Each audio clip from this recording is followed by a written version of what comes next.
தந்தை தன் 3 பிள்ளைகளுக்கும் இனிப்புகள் வாங்கி வந்தார். மூவரும் சமமாக பிரித்து கொடு என்று கூறி மூத்த மகனிடம் கொடுத்தார்.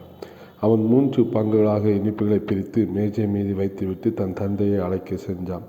தந்தையோடு வந்தவன் 3 பங்கு இனிப்புகளில் 1 பங்கில் சற்று குறைவாக எண்ணி கடைசி தம்பியிடம், நீதான் 1 பங்கில் இருந்து 1 லட்டை எடுத்துக்கொண்டாய் என்று கூறினான். கடைசி தம்பியோ, நான் எடுக்கவே இல்லை என்று கூறி மறுத்தான்.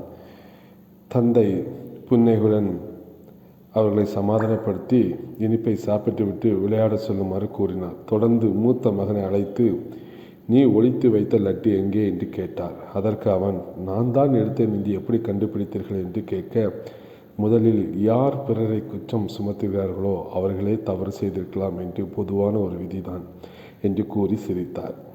அவன் தன் லட்டை யாருக்கும் தெரியாமல் எடுத்துக்கொண்டதை எண்ணி அல்ல, தம்பியை குற்றம் சுமத்தினால்தான் மாட்டிக்கொண்டதை எண்ணி வருந்தினான்.